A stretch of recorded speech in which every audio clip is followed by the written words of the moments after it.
সবজি তো আপনারা অনেকেই খেয়েছেন অনেকভাবে, কিন্তু আজ আমি ভিন্নভাবে একটু আপনাদের সাথে উপস্থাপন করছি। আজ আলু পোস্ত সাথে সবজি রেখেছি। তো রেসিপিটা কিভাবে তৈরি করছি সেটা দেখার জন্য পুরো ভিডিওটা দেখতে থাকুন। সাথে কিন্তু অবশ্যই টিপস অ্যান্ড ট্রিক থাকছে। বাই দ্য ওয়ে, আপনারা দেখছেন যেমন খুশি তেমন রান্নার সঙ্গে আছি আমি সুরায়া। আমার পক্ষ থেকে সবাইকে জানাচ্ছি সালাম আর অনেক অনেক ভালোবাসা।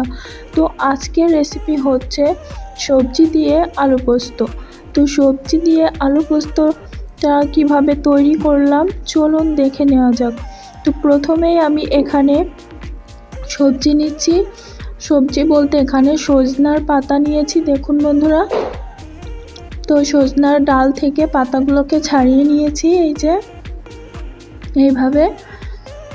তো এই পাতাগুলোকে কিন্তু আমি কুচিয়ে নেব, এরকম আস্ত রাখবো না, আস্ত রাখলে খেতে ভালো লাগে না। আর এটা একটু সিদ্ধ হতেও দেরি হয়, এই কারণে কুচিয়ে দিলে সিদ্ধটাও তাড়াতাড়ি হয়ে যাবে আর খেতেও অনেক টেস্ট লাগবে। তো এখন এই সজনার পাতাগুলোকে প্রথমে কুচিয়ে নেব। তো আপনারা যদি ছুরি দিয়ে কুচাতে চান তাহলে ছুরি দিয়ে কুচাতে পারেন, কিন্তু আমি এটাকে বটির সাহায্যে কুচিয়ে নেব। বটি দিয়ে কুচালে খুব তাড়াতাড়ি আর ভালোভাবে কোচানো যাবে।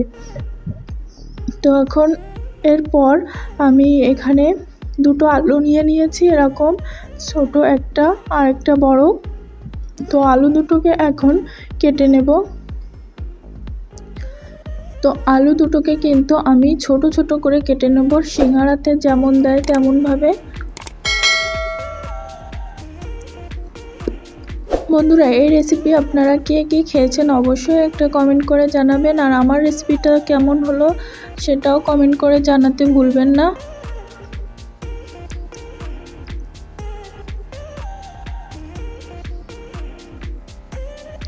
আলু কিন্তু আমাদের খুবই প্রিয় একটা সবজি।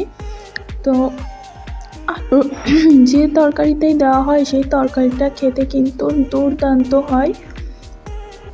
তাই আজকে আলু আর পোস্তর সাথে রেখেছি সবজি মতো শাক।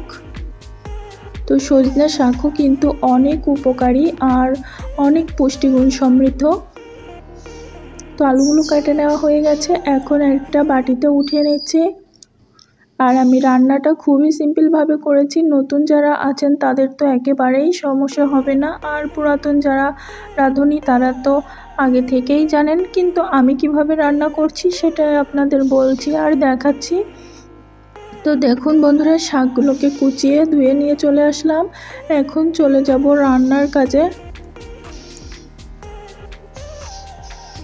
তো রান্নার জন্য এখানে একটা কড়াইয়ে তেল গরম বসিয়ে দিয়েছি, আর এখন এর ভিতর একটা শুকনো ঝাল 2 ফালি করে দিয়ে দিলাম। সাথে কিছু ফোড়নে দিয়ে দিচ্ছি জিরা, গোটা জিরা। এখন এই জিরা আর শুকনো ঝালটাকে ভাজা পর্যন্ত অপেক্ষা করব।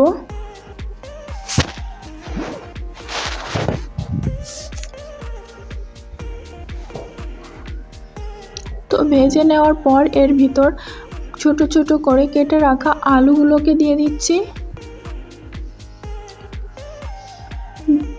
যে মশলাটা ছাড়া পুরো রান্নাটার স্বাদই আসবে না সেটা কিন্তু সবার লাস্টে আমি ব্যবহার করব। পুরো ভিডিওটা দেখতে থাকুন কোন মশলা ব্যবহার করছি লাস্টে। তো আলুগুলোকে একেবারে লাল লাল করব না, মাঝামাঝি পর্যায়ে রাখবো, কেননা পুরো ভাজি কমপ্লিট হতে হতে আলুটাও কিন্তু লাল লাল হয়ে যাবে। তাই এখন যদি লাল লাল করি সেটা ভাজা শেষ পর্যন্ত খেতে কিন্তু ভালো লাগবে না। তাই আমি অর্ধেক ভেজে নেব।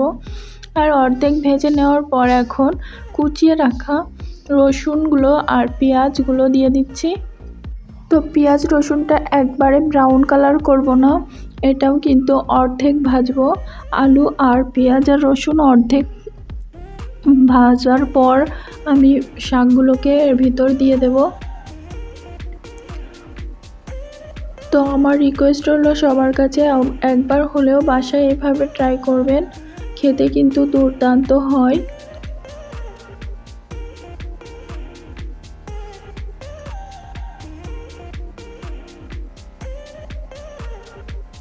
তো দেখুন বন্ধুরা, আলুটা আর পেঁয়াজগুলোর কাঁচা গন্ধও চলে গেছে আর অনেকটা ভাজাও হয়ে গেছে।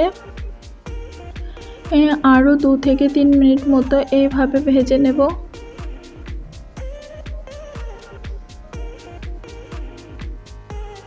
তো এখন এর ভিতর শাকগুলো দিয়ে দিচ্ছি, কুচিয়ে রাখা শাক। আমি এই পুরো রান্নাটাই কিন্তু একটুও পানি ব্যবহার করব না।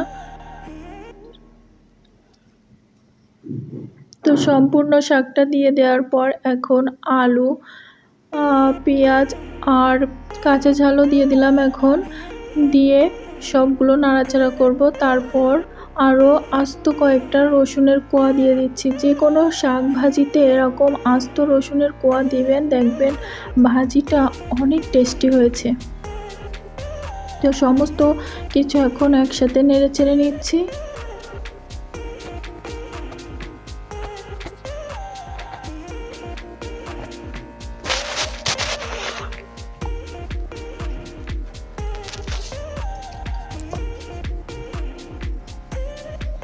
তো এইভাবে আমি 3 থেকে 4 মিনিট নাড়াচাড়া করে নিয়ে এর ভিতর এখন স্বাদ অনুযায়ী লবণ আর দিয়ে দেব কালারের জন্য একটু হলুদ।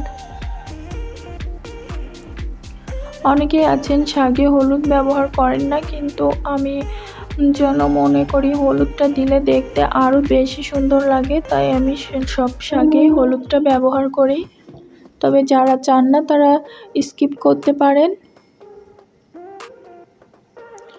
এখন হলুদ লবণের সাথে শাকটাকে ভালোভাবে ভেজে নেব। আর এখন কিন্তু শাকটা একটু ভেজা ভেজা আছে, তাই এই অবস্থাতে আমি একটু নেড়েচেড়ে নিয়ে মিনিট 5 জন্য ঢাকা দিয়ে রেখে দেব।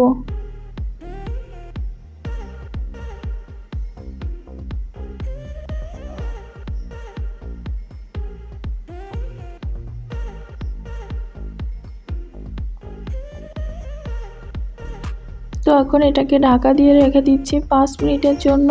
ফিরবো 5 মিনিট পর।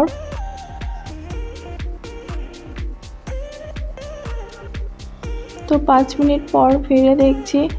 তো দেখুন বন্ধুরা, শাকটা অনেকটাই সফট হয়ে গেছে, সাথে আলু লাল লাল হয়ে গেছে অনেকটা। এখন এইভাবে আরও 7-8 মিনিটের মতো নাড়াচাড়া করে নিলেই রেডি হয়ে যাবে। কিন্তু তার আগে আরও একটা মশলা এখানে দেব, যেটা পুরো রান্নার স্বাদটাই বদলে দিবে।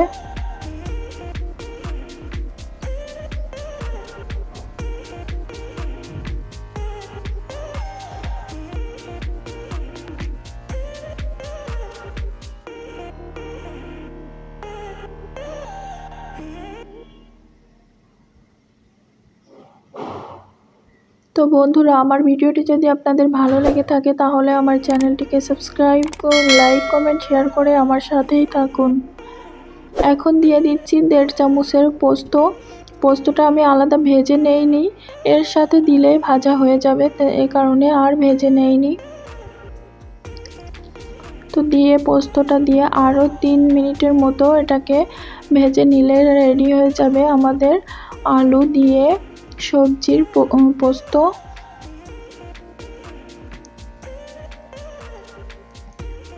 এটা কিন্তু গরম গরম ভাত, রুটি, পরোটা সব কিছুর সাথে আপনারা পরিবেশন করতে পারেন, খেতে দুর্দান্ত লাগবে।